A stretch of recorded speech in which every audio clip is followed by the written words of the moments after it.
Don't blink, it's your boy Ink. Welcome to Beer on a Friday with your boy. I know I haven't done so in a while, but hey, we had a really fucking good day today, so I was like feeling like celebrating.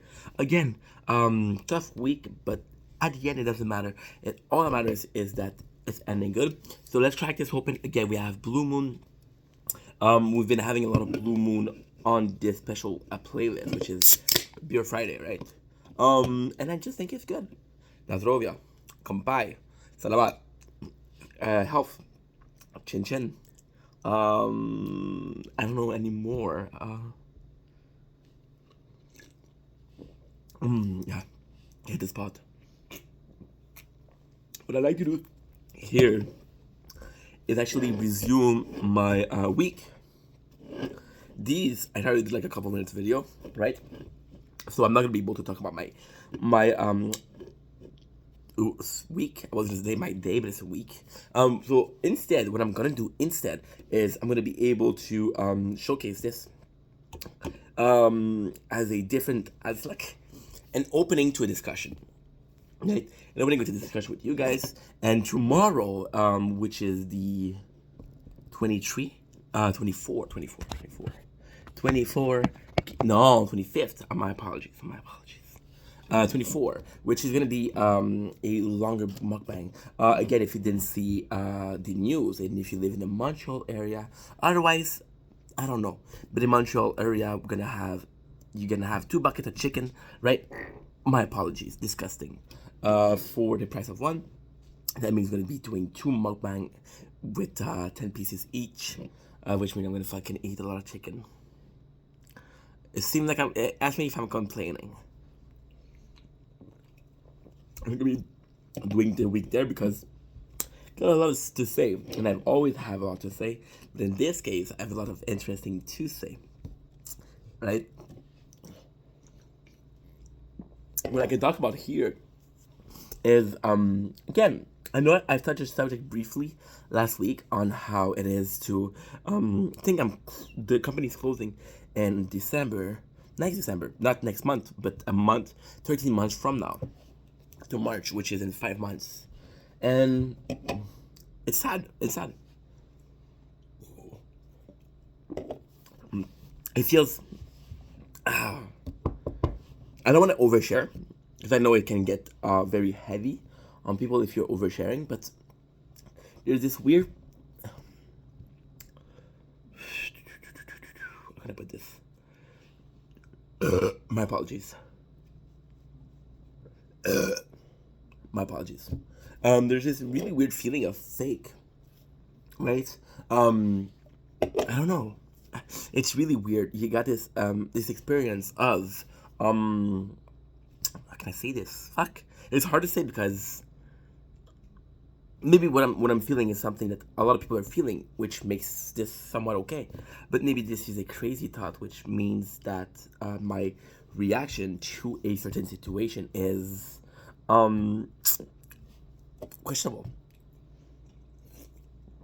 See, there's 15 people at my work, right? And we're all losing the job. And we're not really losing the job. It's closing. My boss, which is a super good dude, he's a super nice person.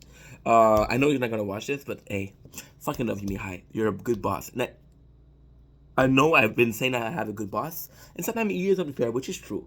But he is a good boss, and I do care about him. He's like he's a father figure. I often talk about how this company feels like a family, right? And if it feels like a family, then he's the authoritative father, but he's still a father you like to talk to, you know? I know it's weird, but hey. Um, when I had the fight at work, which I'm gonna talk about in the mukbang tomorrow, I keep teasing that I had a fight. I don't mean to tease. The only reason I don't talk about it right away, and I want to talk about it because there's a positive outcome, right? And I feel like there's a lesson to be learned here. And that's not me trying to be pompous or arrogant or say, hey, listen to me, I'm fucking wisdom incarnate. It's just me trying to say that, yo, I've been through this shit. If you can help someone somehow, somewhere, then fuck it, let's do it, right? So yeah, so I keep on teasing about the fights, but it's just because I want to take the time to really talk about it, right? It's a positive outcome, so it's not negative. I'm seeing people that worrying in the comment. Please don't worry. Everything is okay. Everything is perfect. I promise you. I promise you. And on the Bible, it's not really a Bible, but do I fucking have a Bible at home? No. Should I? Possibly. Possibly. So I keep on teasing this, but I really want to take the time to talk about it because, to me, or it's important. Now, going back on the subject, because I got ADHD and I cannot keep focus, baby. It feels fake because I want you guys to remember when you left school, when you left high school, when you left your first job, right? When you left home. Those events, although different, little accumulation of mucus in the sinus region. Yucky. Those events are different in them themselves, but at the end of the day, they're the same. Your very first thought is a world of new possibility, a new job, some new friend, a new school, a new apartment, a new life, right? And that is super exciting, right? Changing your environment could change your life, could change your perception. At least your hope is changing things because things are always or can always be better. I know things can be worse, but if there's space for things to get worse, there's also space for things to get better, which is something factual, right? It's actually cool, so I wrote it down. That's why I paused the video. But again, I have to be more focused. I apologize. It must be hard to follow, but this is the first feeling you have. The second feeling you have is how you're gonna miss things. Well, I'm gonna miss the friend I already have. I'm gonna miss the class I already have. It's kind of crazy. Fuck. When I left school, everybody was so happy, and I was looking at the walls, at the alley of the school, at the lockers. I spent years of my life here, and it's ending. You know, it's a positive thing that it's ending because it's a new chapter of my life, and every chapter has to end for the next one to begin, which is completely something that is understandable. And it really feels fake. It feels fucking fake, and the reason why is I'm looking at people at work, people I truly care for. How many times I'm gonna have to say it? We're like a family. I've been working with the same amount of people, which is 15, which in insight or in the grand scheme of things is a very small company. And I've been caring about these people, and of course there's fighting. There's moments where I'm like, these dudes or this guy or this person is a fucking asshole. Of course, I think we're all going through that shit somehow, some way. But at the end of the day, I'm very happy that I'm working where I'm working right now, and I'm looking at the people, I'm looking at the place, and I'm looking at, as stupid as it sounds, at the workspace I have. I have a post of work. There's my there's my spot. There's my not necessarily my department, but there's this place where I'm officially, unofficially put. I look at the people. I look at the conversation. And I'm finding a newfound appreciation. Not an appreciation that I didn't have before. Different kind of appreciation where you're like, bro, I'm going to miss that. And it feels fake because those conversations, those people, the place where I am, the environment in which I am, the surrounding, which surrounding is, it can be the people, and can be the place where you are, right? It can even be your schedule. Because my schedule didn't change. I'm having the same schedule for now 7 years.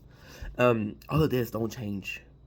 It feels different because I know I'm gonna lose it, and it feels fake because I'm appreciative that it's gonna end. And understandably, everything, like I said, has to end. But it feels fake because I'm like, do I only care about these events, these feelings, these events right now because I know they're gonna end, or do I care about it because I finally can appreciate it? There is something freeing in the knowing of something is coming to an end. It's like your favorite fucking movie.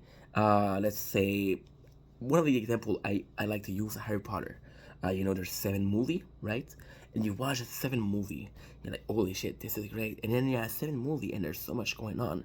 And arguably, the 7 movie is kind of sad. It's rougher emotionally than the first one, of course, because for the simple reason that the main character in the first one is 11, his understanding of life is different than when he's 17, which is at the end of the book. But it's not that's not why it's sad. It's because you know it's gonna be ending, and you're happy that it's ending because then you can move on. But you're sad it's gonna be ending because you're becoming invested in the place. I feel more invested in the place, and invested is the right word that we're looking for here. Invested. I feel more invested in the place I am, but I feel more invested in the place I am because possibly, of course, there's no way I can understand my brain. And if you're listening to this, if you're watching this, once you understand something, you're not going to understand your brain, right?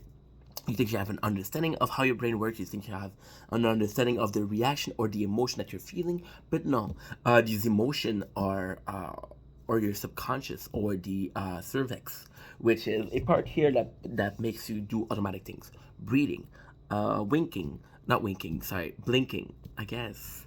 Um, swallowing saliva,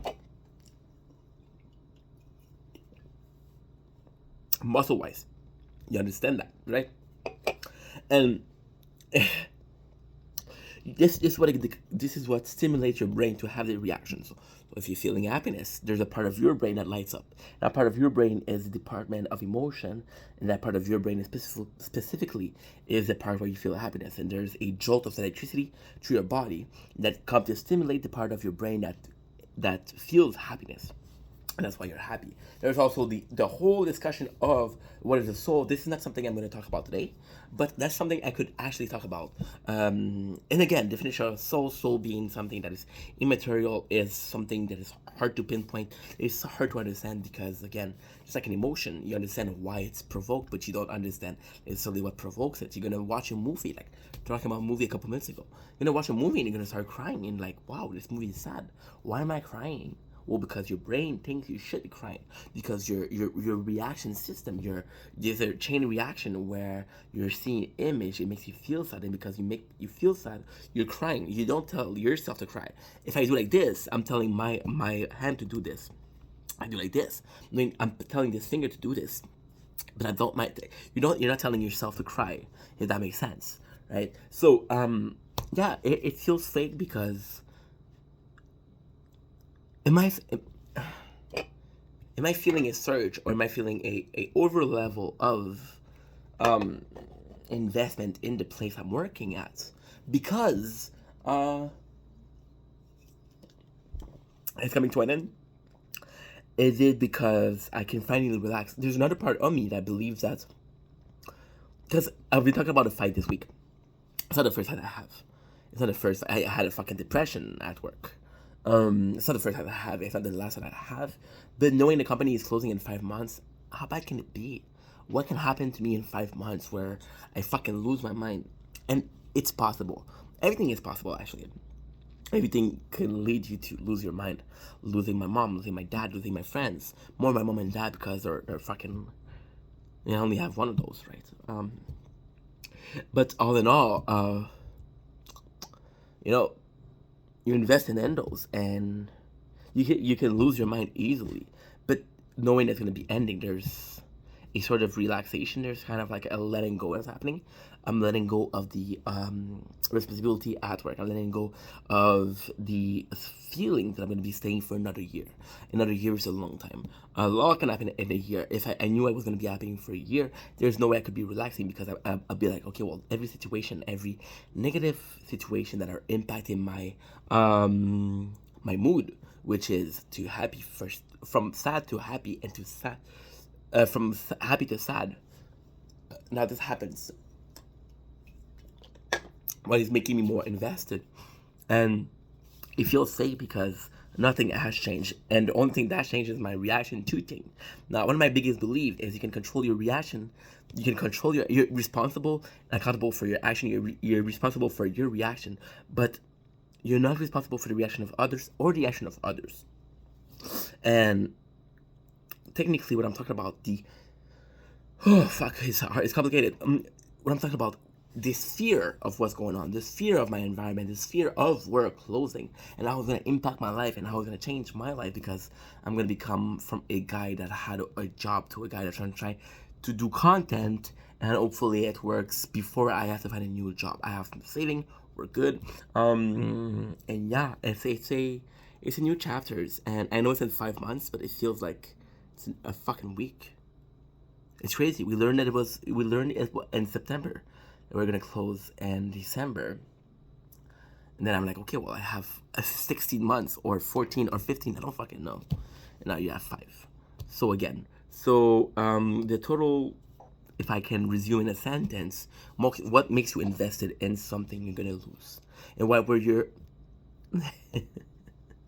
the whole feeling of it is, why are you so invested in something that you're gonna lose, and why weren't you as invested before?